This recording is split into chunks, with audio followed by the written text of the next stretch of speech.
So, quick disclaimer for Freddie's audio in the first half of this episode, well, the first 12 minutes, if you can suffer through it. He decided to record this week in the most echoey room on the planet. So, just if you can bear with us for that for the first 12 minutes. He does mute himself for a little bit, so yeah. But yeah, no problem, and then we'll be back to normal.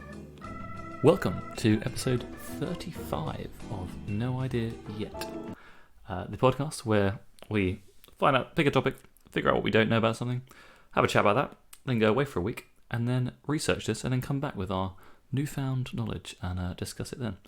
And that's been brought to you here in one handy package that you can listen to all in one go. This week, we're going to be talking about something I think is fairly slightly darker, perhaps, than some of our other more lighthearted topics. I see Freddie's head's in his hands already. We're going to be talking about euthanasia.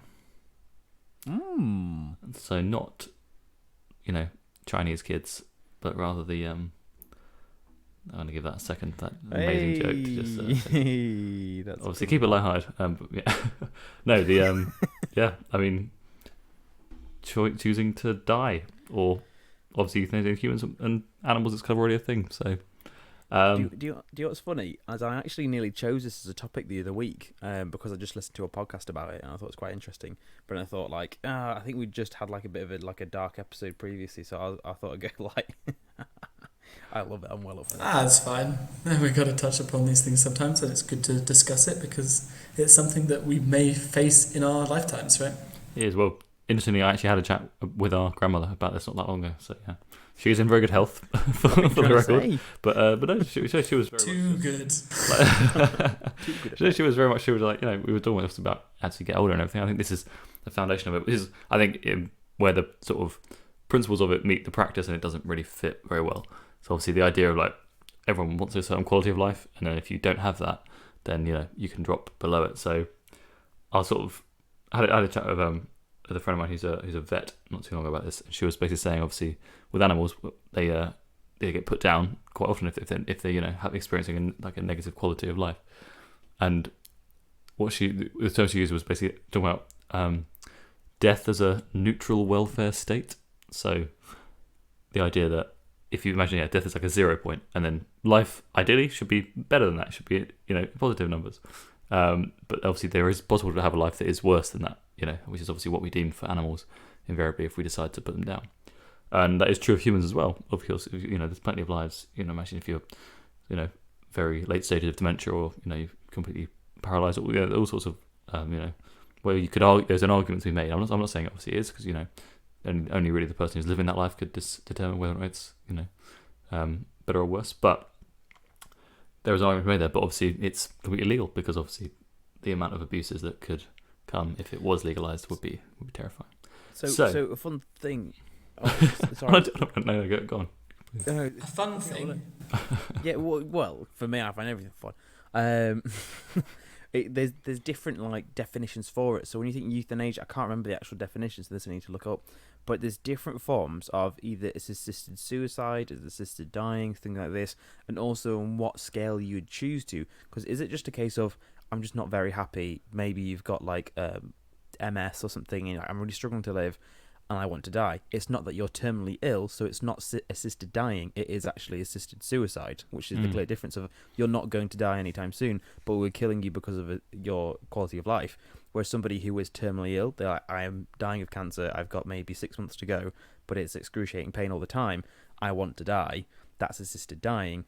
And then, so I think those are the two main types, and it's a case of the ethical things between the two to say, there's different forms of when you'd say, or another thing would be dementia, for instance, or something like that, of what are the reasons, and also when are people able to say yes I want to, or when is it for us to say actually I think you would want to. So right, that's obviously the very dark side of it. We all you've got an older relative, they've got some money, bump them off, they so obviously it gets to be very difficult in all sorts of areas, which is why it is, I guess, still illegal now. I think a common thing is apparently my granddad said it of if I if I ever get like that as in dementia, just shoot me. Yeah, that's a very common opinion to hold. I mean, a scary thought is just for my thought of what would be the terrifying idea of dementia would be, imagine you are now, say, 25, you're 30, happy going about your life, and suddenly, click, you're in an 80-year-old's body and you've no idea how you got here. I don't think it's necessarily like that, but that thought of like, if you're to be that aware of suddenly like, well, what happened? Well, last time I checked, I was like 25, 30. It's like, no, you're old, you're in a retirement home, and you've lived your whole life. It's like, well, I don't remember living my whole life. What do you mean? That was just a terrifying thought. No, we touched upon that in another episode, didn't we? And it was We did. Memory. crushing. Yeah. Yeah, no, so it's like I say, it's certainly a difficult point, right? Because it's, you know, you could go into it with the best intentions of, you know, to, like you say, to improve people's quality of life. If it sounds bad, but obviously if death does bring that to a better place than it was before, then it is like, okay, that's a fair argument to be made. But obviously, in practice, it's the amount of abuses that it would entail if there was, like, oh yeah, sure, go for it. Like if the government was like, yeah, no worries, yeah, crack on if you want to, you know. So can I ask a question? Please do. What if in the future there was an alternative to euthanasia in which medicine reached the point where perhaps not that you can cure everything, but you can remove all pain, just a pill that just like it takes away all the pain. You're still in a very unhealthy body or a very sick body, but it just removes the pain aspect. But could a byproduct of this could just be that you're kind of a vegetable, or that you can't really do much for yourself. You're just not suffering. They have is that, what I right? mean. Pump them full of morphine and then lie like that. Basically. Yeah, basically what I'm getting at is if you can remove suffering, but they're still not living a life to the fullest, and they're still not happy about it. I feel Right? like, quality of life, though, there's more than just pain. In terms of quality of life, there's more than just pain, right? Obviously. Well, exactly. But then would that spin euthanasia? Is what I'm saying. If people were like, "Well, you're not suffering, so then we're going to keep you alive." The huge issue with that is, like, say, the only person who can determine the quality of life is the person living that life, right? You have no idea what's going on between someone's ears. Like, you know, you've got to. No, fair enough. Yeah, and when you say suffering of, like, say if you were, like, effectively saying locked-in syndrome, that would be suffering because, yes, you may not be in pain, but psychologically and emotionally you are suffering. So I guess the pain side would be different. But unless you were saying, like, you just click off the senses, so they're just a vegetable now. They're not dead, but they're not suffering kind of thing. And then... I was just trying to find a spin that would basically be not... Basically people arguing that like death is still worse kind of thing, because that's the problem, is that death's so final and that's it, Yeah. and you can't go back on it. And so if people are trying to look for a solution, even if actually death is the better course in some regard, I don't know, it's hard. One thing could be as like an alternative would be the idea of uploading. So say if we got to a San point of... Junipero by any chance? Oh, I'm not sure what... That's the Black Mirror episode where they where you is it? get uploaded to the cloud, you know, when you die. Oh, and you sort of so living. I've seen a few things come out now. I mean, I remember, I've got it written down somewhere, I've had this thought ages ago about, I don't know, doesn't matter, but that idea of what would you do, say if you could upload your consciousness to an afterlife effectively, so like life 2.0. So like, are you getting old? How about uploading your consciousness rather than dying? Like, if effectively being like... like, say if someone is religious, you're saying like, are you betting that there's something after life, or do you want to just not risk it and just go upload your consciousness into some heaven, effectively? But with that, you'd then have the thing of like, would you get rid of the body? So therefore you'd kill the technical biological life, but not necessarily your virtual life. Last, I think, yeah, Black Mirror does dive into this in such a Charlie Brooker, his mind for this is incredible. But yeah, no, I think like that obviously is very sci-fi at the moment, but not maybe within our lifetimes. I think that obviously does then bode quite a terrifying idea of what if that goes wrong and then you're trapped. You know, that does seem like, you know, because then time would be, there is no out, right? If you then were stuck there or something went wrong, and then you could literally have, you know, just be emptiness. But the thing you said about the abuse of it previously, of one thing, say if somebody is got, so the actual term is demented, which I find really weird because I only know that from Harry Potter already. So say if you are demented, and say you could say, oh, they had a moment of clarity and they wanted assisted suicide, and say if that was a legal case, but then they went back to having the fog effectively. How do you know somebody? And so usually you'd have is it power of attorney that you'd have? No, somebody signs away, effectively say if you're really old, you could sign away some things to your kids. Lasting power. I think it is lasting power of attorney, Of attorney, yeah. So it's something like that. Of like, when do you would it be something like, say you'd be like, well, it's legal, but you can't do a lasting power of attorney, or a case of When are you've you? got it When, yeah. At what down. point are you sort of mentally stable in this? Because obviously it's not like a one day you are, and the next day you're not. You have to be sort of Yeah, compass and it's not mentis, like in good health when you can make clear decisions, but then suddenly you're not. it's not like the vets where you're like, yeah, you're probably suffering, so we're just gonna put you down. Yeah. I guess that's the thing. Stakes are so much realistic stakes are so much lower there that However much money is worth, everyone's personal idea of life is the most precious thing to them. Yeah, so do you think that obviously we therefore as a society place far greater value on human life than we do on animals' lives? Do you think that's right? Do you think there is some intrinsic thing about human lives that is infinitely more valuable? I'd definitely say definitely within our own community, of course there is. Yeah, but I guess I wouldn't either take the vegan side to be like, we're completely the same and therefore like animals should have as many rights as humans, because it doesn't really work that way, to be honest. It's like giving a kid like access to a nuclear power plant of like, look how much you can, I've given you all the power in the world. Or let's say like you're making the CEO to a baby, and it's like, look, you got all the power in the world, and it's like, well, can't use it as a baby. It doesn't know how to run a company. You've lost me there with that analogy, mate. I guess I was saying for more like the idea of like, if you to say like humans and animals are completely on the same basis with the exact same rights, it just kind of doesn't make a huge amount of sense because of the because dogs would make terrible CEOs and babies. Yes, effectively. I like it. So I think we can call that a day there for this half. If there's nothing else, I think more of our thoughts on this will sort of evolve and with some research this week. We'll see you in a few moments. We'll be back with some more thoughts on this.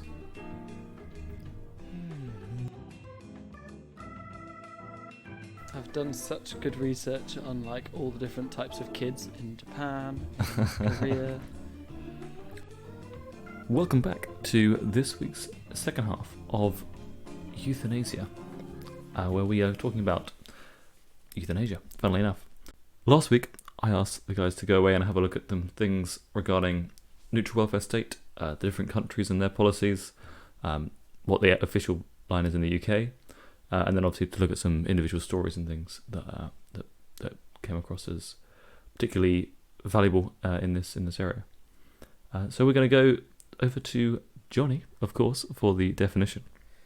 The best time of the week is from Euthanasia. So I'll go into a bit some of the forms as well. I think Freddie, you've got some of the forms as well, but I'm just gonna steamroll ahead of that. So euthanasia itself is from Greek, meaning good death. So another thing is the practice of intentionally ending life to relieve pain and suffering. I think there's different kind of like descriptions, so we'll go a bit into the forms of it. Or the painless killing of a patient suffering from an incurable and painful disease, or in an irreversible coma. So like there's three kind of like words which are very similar but are all different. So one is assisted suicide, so that's helping somebody to kill themselves. There's assisted dying, which is more of a case of letting them die. Effectively, you're helping them to die rather than, so you're not actively. So suicide would mean somebody's not gonna die. Assisted dying means they're gonna die, and you're kind of helping along. And then euthanasia is different because that is somebody actively ending someone else's life usually for the purpose to have a good death. But like, so I'll go into the forms of it. There's active, or sometimes called aggressive, euthanasia, and that's effectively killing a patient. You'd have passive. I'm using killing as maybe a bit more of an aggressive word, but I guess anyway. Well, it works for the purpose of this, but yeah. I think I know. Passive, letting a patient die, and withholding artificial life support. And some ethicists distinguish withholding and withdrawing. So some would say they need to go on life support. Actually, we're not going to do that. Therefore, it's a passive euthanasia. The other could be, whereas some would argue withdrawing it. So if they're on life support and you take it off, technically, some would say, is that active or is it passive? So then you have voluntary and involuntary. So voluntary is at the request of the person. Involuntary or non-voluntary is when the person is unconscious or unable to make the decision. Sometimes that could be low intellect, or I think in some cases can even mean a child who, although maybe emotionally and like mentally capable, they are unable to because they're too young to make the decision. I think it depends on the country though. And the involuntary can also include murder. So sometimes it could be a case of where somebody's, like for the ethics, it could be a bit more like, someone didn't specifically say that, and they would have been able to say that. So could you say it's euthanasia? And so that's another point effectively. Then there's indirect, which is usually treatment to reduce pain, which also speeds death. So since the primary intention is not to kill somebody, this is seen by some people, not all, as morally acceptable. So maybe you're giving a lot more morphine, and it's reducing the pain first and foremost, but it is also speeding along their death. And then you have assisted suicide, and that's where someone who's wanting to die and they need help to do it. And it can even be as simple as acquiring drugs for them, and that would be, so in the case of a doctor, be physician assisted suicide, or it could even be something as someone just putting some drugs in front of somebody, and that's not necessarily euthanasia, because it's not euthanasia because the assisted suicide part is the person is doing it themselves, but they may need help. And it even goes to some court cases of where in the UK where it's illegal assisted suicide, even helping somebody get onto a plane to go to somewhere where it is, that could be classed as assisted suicide and therefore is illegal, because you'd be able to say without your help they wouldn't have been able to do it. So there's more, but I guess we'll go into different things as well. So I like that. Yeah, Freddie, anything that what Johnny just said there massively jump out to you from your research this week? Well, yeah, I mean, he smashed hopefully one or two bits. yeah. I mean, there's huge overlaps in a lot of these things. I mean, the general, Johnny was saying, the general oversight is active and passive, right? So some people even make a distinction with types of passive, like Johnny was saying about actively helping someone or just watching someone die, not actually doing anything, could actually be a passive euthanasia if you could potentially save someone's life and you let them die, which definitely pops up a lot in media. You don't think about it as euthanasia, but let's say in a movie someone's abused someone else and then they get into an accident and the abusee doesn't do anything and watches that person die, and that could be classed as euthanasia, which is very strange. That seems to contradict quite heavily with the good death part of it, right? Totally. But, also, I found really interesting because I spoke murder? I spoke to passive murder. Post-passive manslaughter. Murder. I spoke to my German friend about this because I'm here with some Germans, and he was like, "Oh, euthanasia. Yes, I know exactly what you're talking about." And then I was like, "Yeah, helping someone die if they want to." And he's like, "What? No, not at all. Actually helping someone die or assisted suicide or whatever is way more specific in Germany, ever since a few things happened in their history where it was classed as euthanasia what the Nazis were doing. And so it took a lot of specificity in German law now, even though it's still not legal in Germany. That's the fundamental issue with it would be, like I said, in practice, the loopholes and things in it. But I guess in a place where in a time that it's been abused so heavily, then they've just basically tightened up those loopholes, right?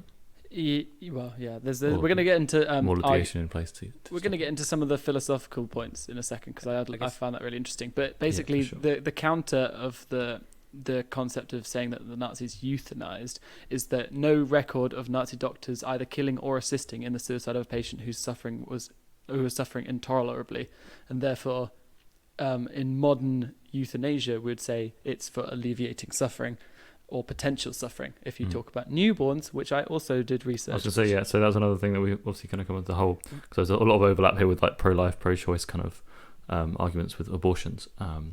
Could I say one thing before we change on to? Please do. Could you say there is a difference between euthanasia, which is good death, and a mercy killing, which is more of a case of, I mean, it's just terminology, but I guess in the sense of that, it would be there's the differences in there. One is putting someone out of the misery, and the other is actually maybe having a better, almost like a quality of end of life.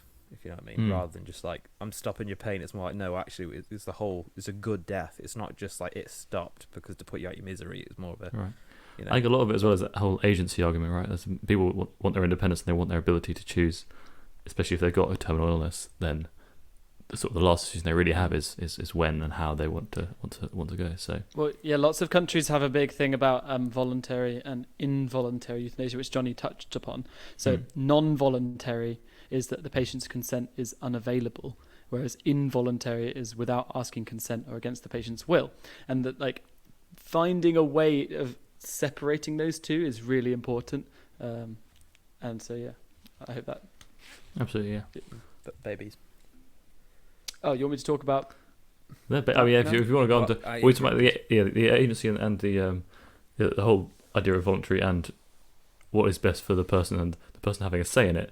That obviously comes into issues when you're talking about infants and obviously unborn children. What do you... And again, obviously this ties completely into the pro-life, pro-choice. I think I'd be right in saying that all three of us are fairly pro-choice. Mine's a different one because me personally, for like, I think especially as a Christian, I'd say like for my views and what I'd personally do in a situation, I'd effectively be pro-life, but I don't believe I would enforce that on anyone because that's not my place to do it. So for me, I would, for in any governmental rule, it should be that you have full autonomy over your body, and I believe that. What I may do personally is different, but I think people should be allowed the choice to do that, if you know what I mean. So I don't feel that I have any right. That's what I wasn't saying we were all going to be hardline pro-choice. No. I know what you mean. Yeah, and the same, especially even from a Christian aspect, I would believe that like you shouldn't force. You should want somebody to follow you rather than forcing them to do it, if you know what I mean. Because then it's like, what's the point though? Otherwise, it's just like indoctrination and just it's pointless, isn't it? So yeah, so for me, like my personal choice is different from what the government should do, which I feel government should realistically be more secular in a sense, because it should be like people should have choice rather than having it forced on them, which I feel then isn't organic. And I think that's one thing when you look into individual stories about this, right? Is they're all very individual and they're all very like I said, making any sort of litigation for that can be an overarching right or wrong for when there's such specificity in the different cases is actually very difficult to do, right? But we have to. Yeah. Right, it's a difficult job, but it's a necessary one, yeah. Because I mean, just for anyone who cares, I think a woman's body is her own and she can do what she wants with it. Probably quite late in the game, actually, because I guess I have more attachment towards the person who's having the child than the child yet, right? Like I think it's her, up to her. She can do what she wants, as long as it's safe, and it's safer if it's legal. Would you be interested in, because you see the newborns thing is super important with this making a line, yes, cutting the line with what is allowed and isn't allowed. So you see, fact. God, it's not going to be a fun fact. It's not going to be a fun fact. It's a really good debate I watched for abortion. It's like the most like good discussion without getting heated or like emotional. And they found of countries where it's legal up to effectively birthday, I thought of for abortions, you actually find the natural cut-off. So do you like where you find it becomes illegal in most countries is actually even where it is fully legal, they naturally cut off anyway. So you it's really rare to find late stage abortion because by the time usually for a woman who's pregnant, they can feel there's something in them and usually get attachment to it. So you'll find usually where it becomes illegal, if you think of a graph, it gets lower and lower to that date. Even when it is legal, you naturally becomes lower and lower anyway. So it's kind of like we made it a legal barrier, but there's almost like a natural barrier anyway because I think people are aware of almost the autonomy, if that's the right word, of something living inside them. Yeah, it's just. So it's a cool little thing to see like how things are. Yeah, I mean it would make sense that they probably didn't just pick a date randomly right when they made the law, but it's good to know that there is a correlation there for sure. Against is at 11:59 a doctor is legal and then at 12 o'clock 1 minute second past it's fully illegal, and why is it that 1 second makes a difference of whether someone goes to jail or not? Well, you need to have a line, don't you? The same reason that there's an age limit on drinking.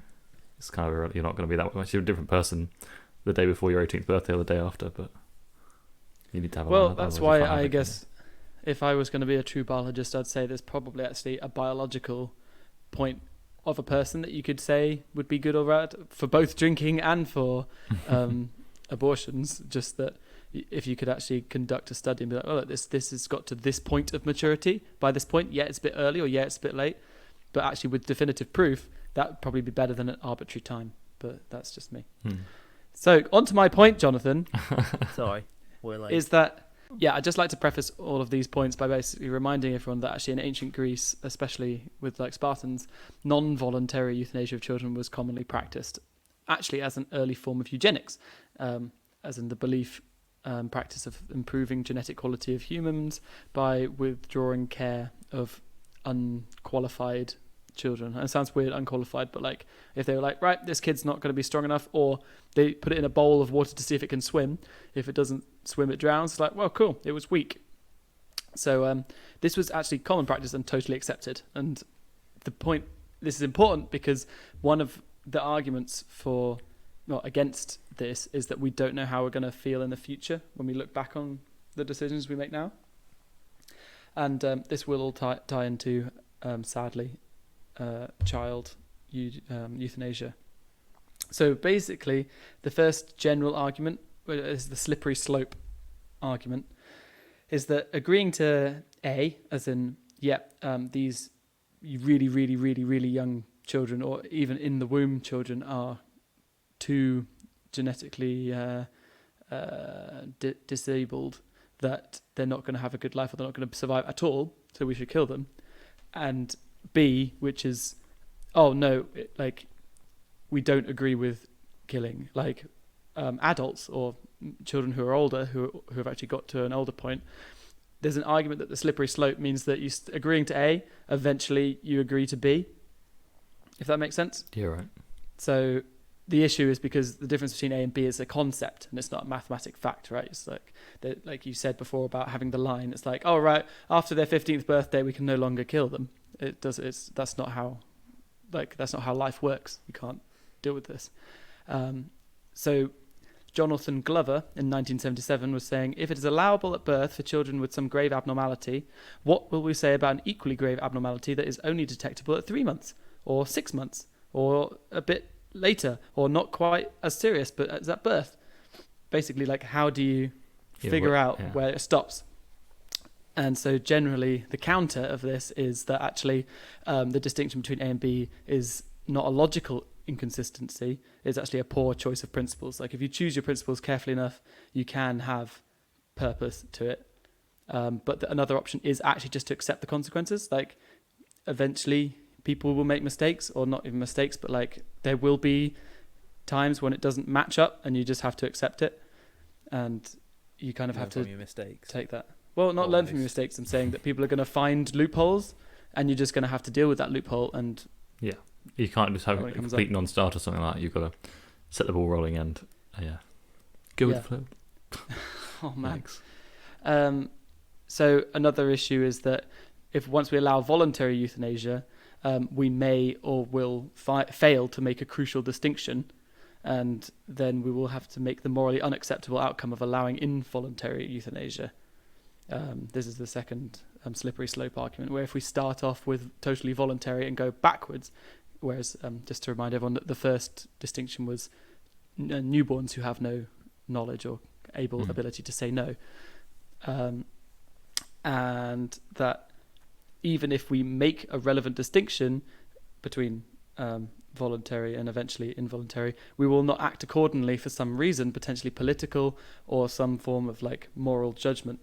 And this is a really big issue because, as David Enoch says in 2001, we don't know how society will change in the future, and it always does.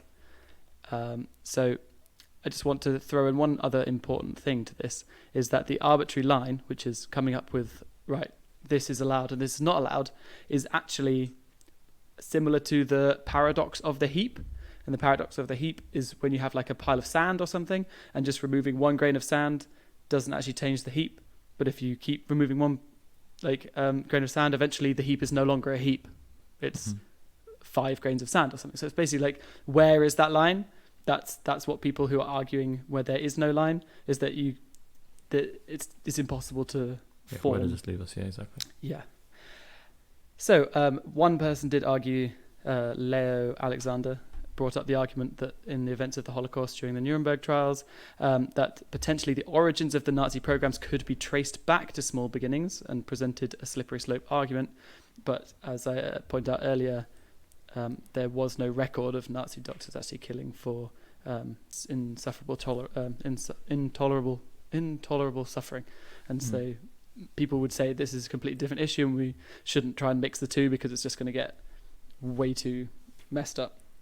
The thing I learned, do you say about the slippery slope of like, say with like,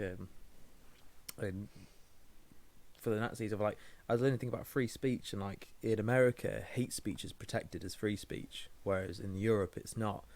And the major difference is that, you know, Germany and Hitler was able to, because effectively almost hate speech was used to as propaganda. That's where it started. And you know, Hitler, when he started out, Germans loved him. He made roads, he made railways, he made loads of jobs. A bit like Alice, you say in China, you give people jobs, even if they're like random ones.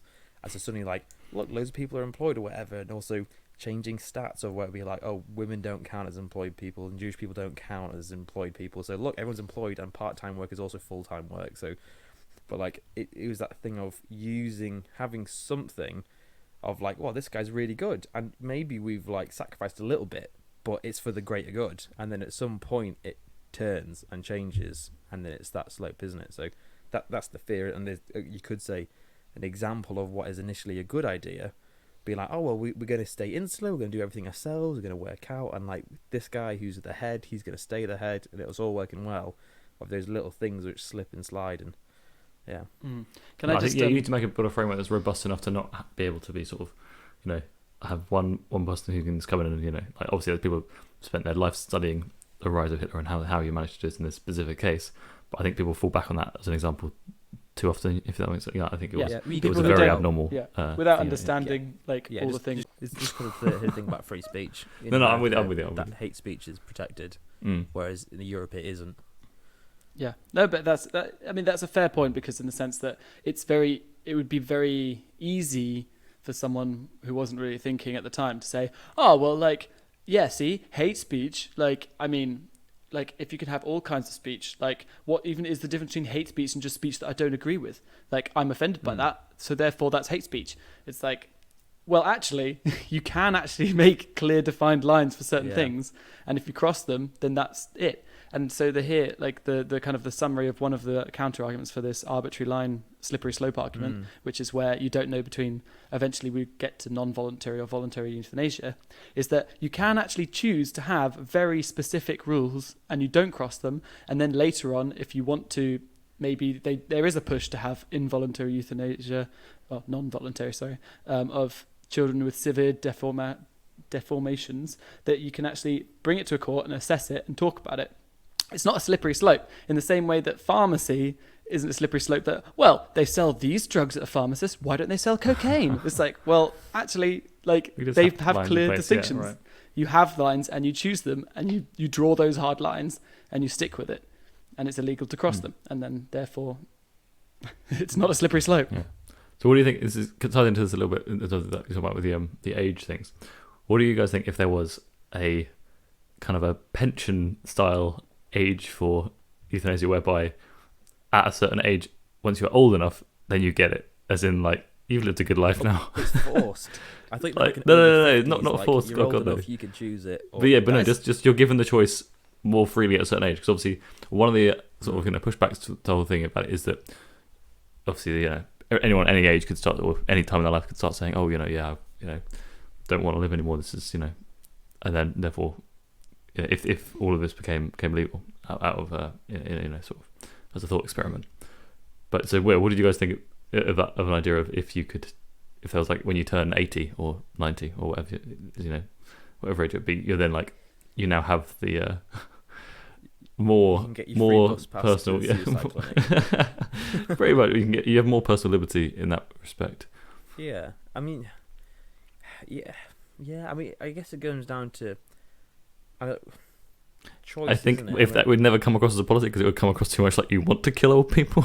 I But I just think- be like, could you imagine like being a politician? Like, we want to demand that when you're over a certain age, you can just choose to die.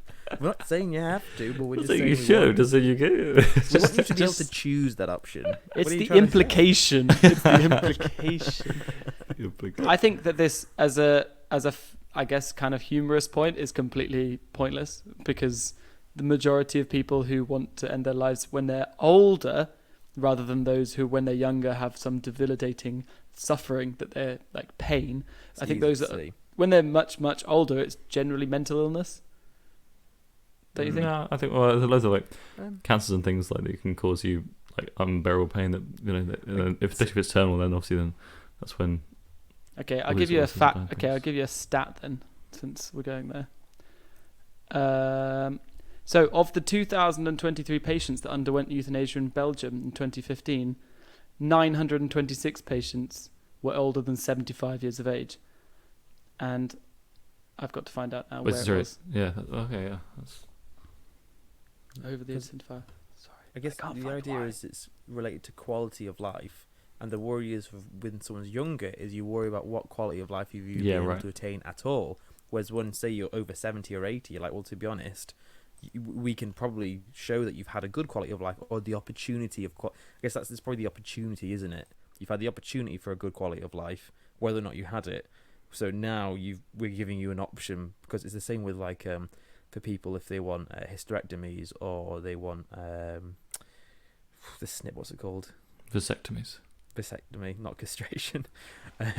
If you're under 30, it is a lot harder to get it than when you're Yeah, and if you haven't had kids yet, yeah. than if you're not, Much because harder, they're like, yeah. well, just in case, we don't want to risk it. We don't want to get Mm. it wrong, effectively. Yeah, it makes a lot of sense. I mean- But yeah, so to go on to the country thing, you mentioned Belgium there, pretty obviously. I mean, you can give you a second to find that stat for you. But yeah, so in terms of, obviously, Belgium was, I believe, it's got the most liberal views on euthanasia certainly in Europe. Yeah, what did you guys find out? Any sort of interesting disparities between Belgium and UK's policies? And I mean, I did, but I also did find something super interesting that I think you should read. Literally said, should older people who are not severely ill have the right to ask for assisted dying? And it said that actually a significant number of relatively healthy older people who are over 75 who are just ready to, to die. And I thought that is actually mad. And I didn't see this when I was doing my research. So I saw it was initially as like a funny video of something. It was like some, why do you keep saying funny and fun? Well, because I think it was prefacing like, oh, that's so silly what this old person said, but then it was like a video of some 90-year-old woman's birthday, like she was 93, and it was a cake saying 93, and she was like, oh, not another year. And then I watched this with someone. They said I think they had a similar thing of where like a grandparent effectively expressed like, I'm just old, I've had a lot of years, I've had a good life, I'm happy, and not effectively like you feel you've done it, you've done well. And now you're just prolonging it. It's not that you're particularly ill or, maybe you're a bit frail. I feel like you weren't going for funny haha there, more like... The video is because people were laughing because the woman being like, oh, not another year, kind of like... Oh, I see. That kind of like a dark humour. But it's actually being... No, that wasn't... It probably wasn't here even trying to be funny. It may just because, like, you get tired, just... Mm. Oh yeah, move that's on. what this article I just had a quick Mm. scan of literally said. Like, there's a large proportion of old people who are just going to bed each night fine, just hoping that one day they just don't wake up. And I was like, wow, I actually did not read anything. I didn't focus my research on this area, but that's quite enlightening. I didn't, because I I guess feel we're that's- young, so I'm I just feel like, like, I've yeah, got so much to do. But Depression, actually- people who have depression, that's kind of how you feel, right? So it is, and obviously that's treatable. But that's That'd be if you're interesting. having in a healthy young person. But say if you're in your 80s and let's say 90s, and you're like, no, I mean, all my friends are dead, my kids are all happy, I've fulfilled all my life goals, and I kind of I'm waiting now. I'm watching TV, I'm eating my food, and I'm not going to achieve anything more spectacular. I'm like, maybe that's, and it's not. It's more of a place of contentedness that you're like, I'm kind of done.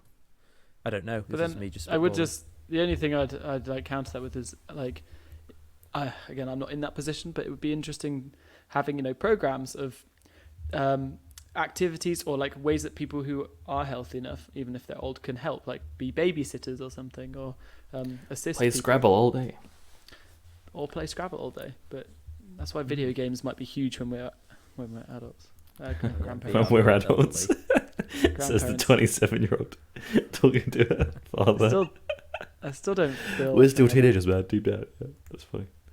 Oh dear. So, Johnny, you were saying with countries. My question before about sort of Belgium and the UK and everything else. Yeah, so I've got a few countries. The biggest thing, so I'll name a few countries where assisted suicide is legal. It's Belgium, Canada, Luxembourg, the Netherlands, New Zealand, Spain, 5 states in Australia. I think Portugal is on the way. I think like this year it's going to be enacted, or they're going through the process. And most states, to qualify for physician-assisted suicide, must meet certain criteria, including terminally ill, of sound mind, voluntary and repeated expression of their wish to die, and then for them to take a specified dose by hand. I think it's the biggest thing.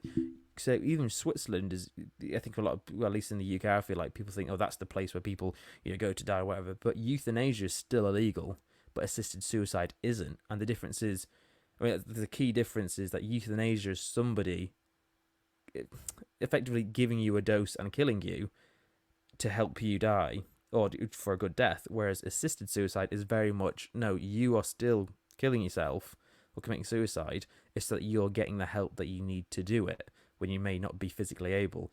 And that's why I thought it was funny, because the Netherlands both are legal, whereas Switzerland, euthanasia isn't legal.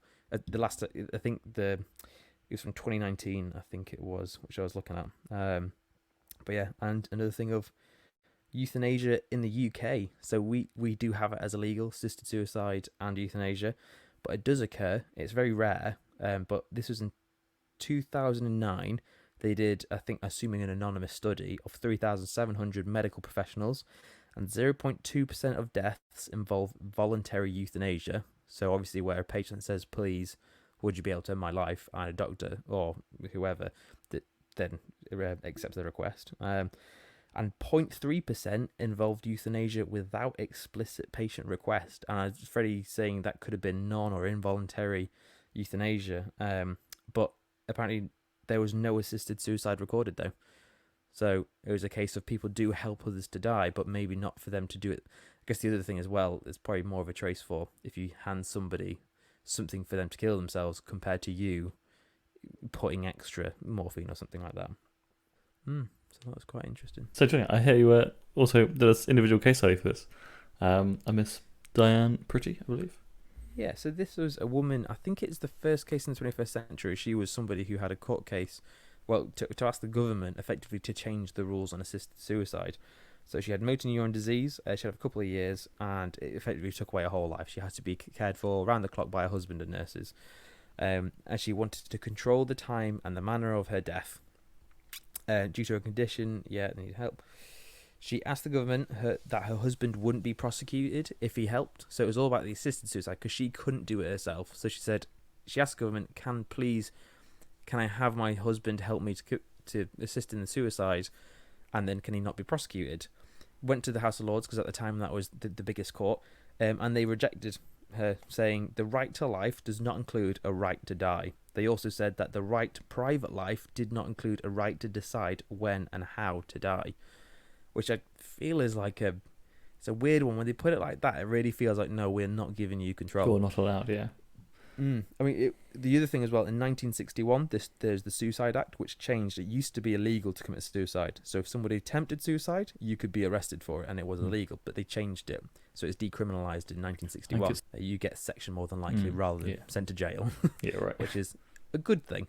But yes, she wasn't happy with the House of Lords, so she took it to the European Court of Human Rights. And she argued that the right to life includes a right to choose whether to carry on living. And the court disagreed. They said the right to life was not determined by quality of life, so couldn't be interpreted as also giving a right not to die. But unlike the House of Lords, they did say that Diane's right to choose how to end her life was within her right to respect for private life. But they said the UK ban on assisted suicide could be justified to protect the vulnerable. So it was a case of, unfortunately, she was rejected. So this, I think, was one of the first cases in the 21st where someone tried to change the rules on assisted suicide, and unfortunately, she was rejected by the UK and then again by European court, which just feels a bit sad, really. But I say this in a very, hopefully, a caring way. I'd say almost fortunately, or in a good for her, is she died less than a fortnight after she was rejected. So, I mean, not that that's nice in any sense of the word, but I guess what she'd been fighting for, she was able to at least. It wasn't what she wanted because she wanted to choose, but it still, I guess, ended her suffering. Mm. But yeah, I like thank you for sharing that. Do you think how much do you think dignity plays a part in all of this? Hugely, right? I mean, like, literally, like the way you were saying it then, like, imagine the court, or just imagine a group of random blokes probably saying to you, no, you don't own your own body.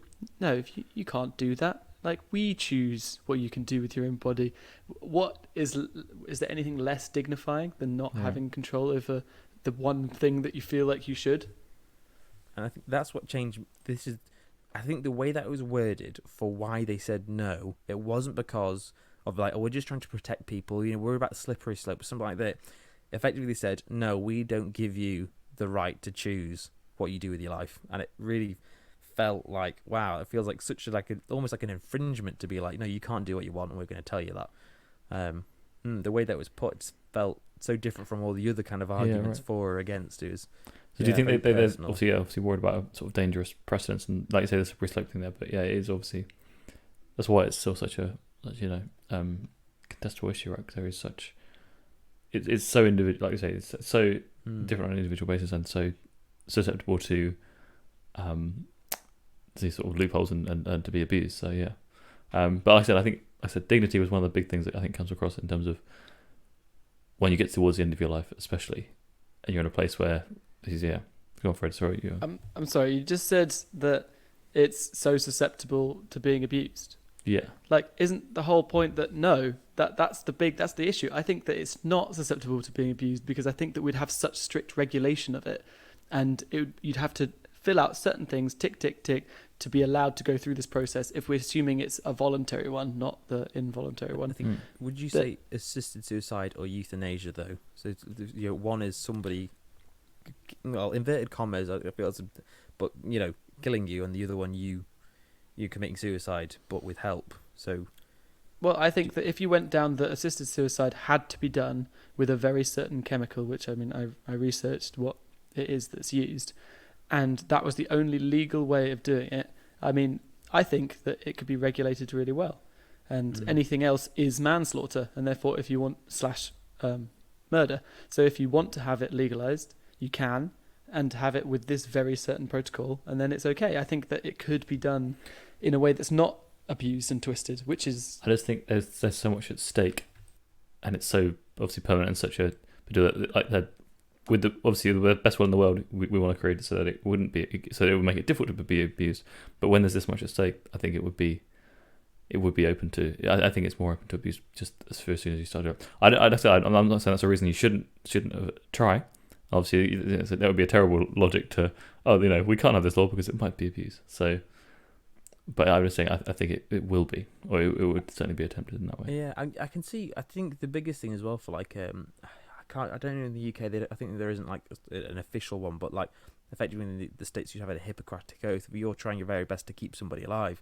So like, another thing as well, the same with a lot of things about anything coming with death, same with late stage abortions or like things of like, there's even the countries where it's legal, it's sometimes you can struggle to find somebody to do it. So same with euthanasia, you'll need to make sure I think you need 2 doctors to sign off on it and someone to help to do it.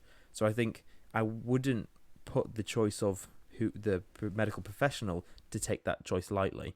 I think that would be the biggest thing, is you're weighing up the circumstances, and usually I think the biggest thing, at least currently, would be that you'd struggle to do it because people wouldn't let you. Be like, actually, no, I'm going to reject this case just in case because I don't want to get sued. The biggest thing is someone getting sued. Sorry. I'm going to draw a potentially totally misaimed analogy, kind of parallel here. But for me, I see it as the difference in assisted suicide and people abusing it is the same as adopting a child and kidnapping a child.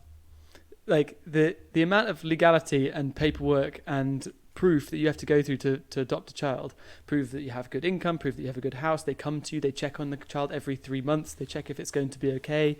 Like, you have to go through this huge bureaucratic process to get a child in the UK at least.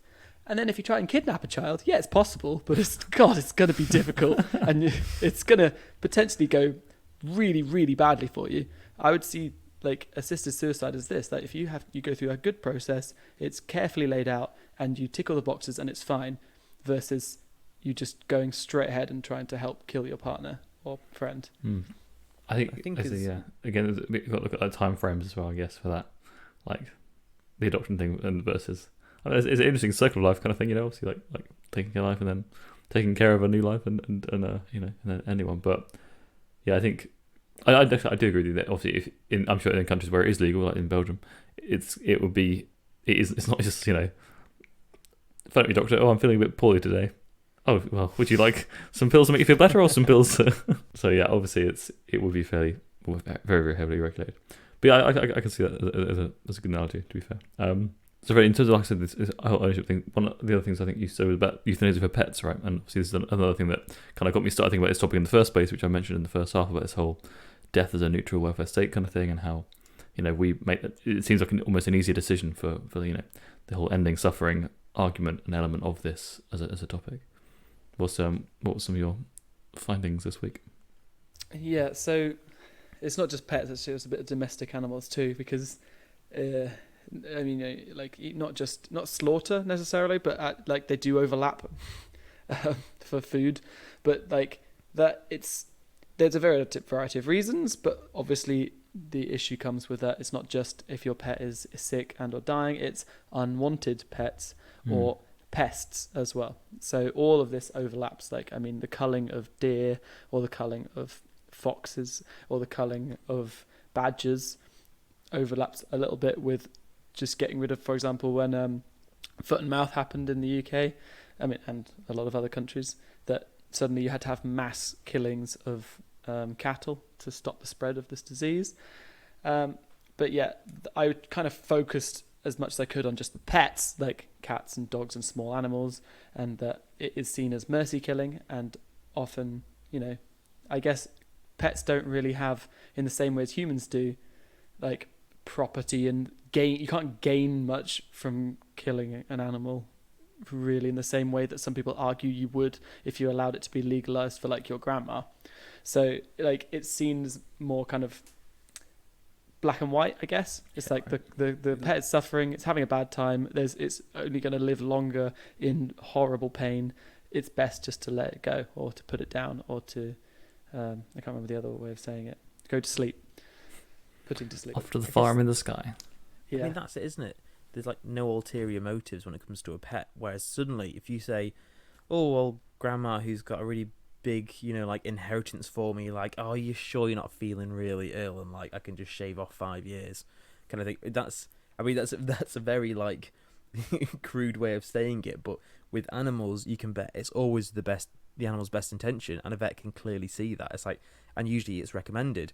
Whereas when it comes to a human, there are so many reasons of why somebody may choose for somebody else, of why they may not want them to be there anymore. You know, this is the whole for it to be legal. This is where the sort of like substituted judgment comes in, right? Where you sort of have to have, again with this, if you're going to have like sort of you know, litigation on it, but it would need to be so rigorous, because you need to have, for you to be able to stand in for someone who either can't speak for themselves or for whatever reason is incapable. But for you to be able to say, okay, I'm making this decision on behalf of this other person, that's where the real difficulty of this comes in, right? I mean, and that's exactly what it is for pets. That's the thing. And yet with pets, we're like, no, it's fine, because it's like, look, they're suffering, obviously. And everyone's like, yep, fair enough, they're suffering. I mean, you do have power of attorney for people, of where that's, say, you can also have like an NDR, which is a DNR, do not resuscitate. So somebody with power of attorney over somebody else. I think I've signed one for my mum, actually. I'm not sure why she wanted all of us kids to do it, but it means that effectively, say somebody isn't able to make a choice, you have the rights over that person. So I guess when it came to almost like a euthanasia later on, it may be easier if you've got power of attorney. That means actually that person's accepted, yes, to a point of where I'm not able to make decisions for myself properly. This person I am allowing to make decisions for me, and this is all legal. Whereas I guess the biggest thing would be that person never said gave you power of attorney. They never trusted you enough to say I'm going to give it that, or maybe they didn't even think to do it. So I think that's where the biggest issues of, you know, like the reasons why someone's doing it will come into. No, I definitely agree with that. Yeah. So I'll give you one little final point that to sort of to dwell on, maybe, or just as I don't think it's a teary way to end, but it's a point to say the least. It's basically that death is only a tragedy for the living. What do you guys think of that as a thing? Do you find any comfort in that? Do you sort of think, I don't know? Wait, was it Keanu Depends Reeves what you said believe. of when he was asking a talk show host strong question of like what happens after we die, and it was, I think he said, the people who love us will miss us. And that's the thing as you're right, Alison, it's the thing we definitely know with 100% accuracy is that when you die, people will miss you. And Exactly. you know, because that's all we can know. For sure. Yeah, the infinite well of wisdom that is Keanu Reeves here. We should maybe end more episodes on. Yeah.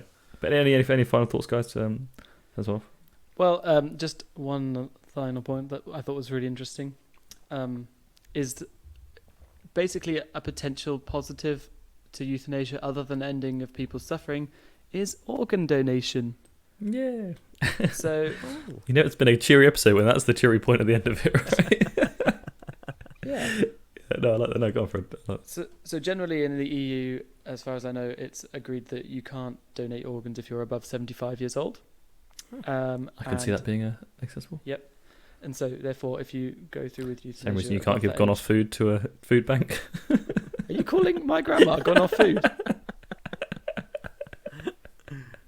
Also, of course, it depends on what the person is suffering from, or the reason that they want to end their life. So, for example, in the Belgian study that I actually mentioned earlier, of the 2,023 patients, half of them couldn't donate because they were too old, and then of some 1,372 of those patients had some form of cancer or some other very severe infection, and that kind of affected what they could donate.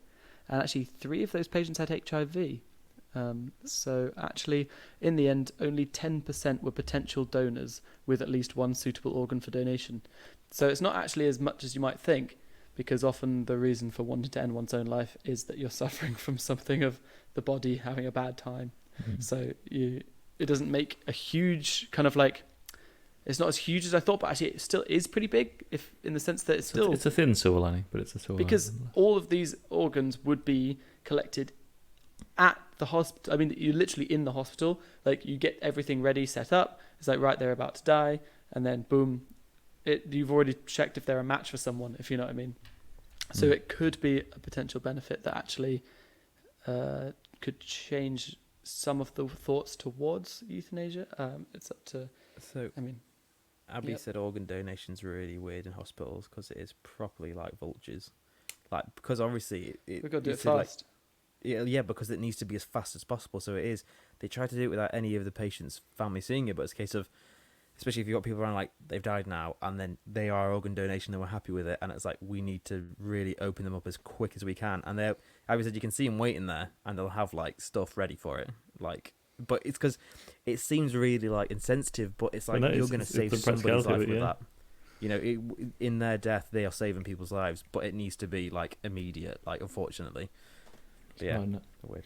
There's such a beautiful video of this couple, like with this this guy who's like their son's heart is now in this guy's body, and like that's it's such a sweet thing. Stethoscope, weren't they? Yeah, that's right. Listen to it. Anyway, on that cheering note, we're gonna end the episode off there. So yeah, thank you for joining us this week. This has been No Idea Yet, as always, with myself, Johnny, and Freddie. And yes, thank you for listening. We'll have perhaps a slightly cheerier one next week, but you'll find out. Thanks for now. Bye for now.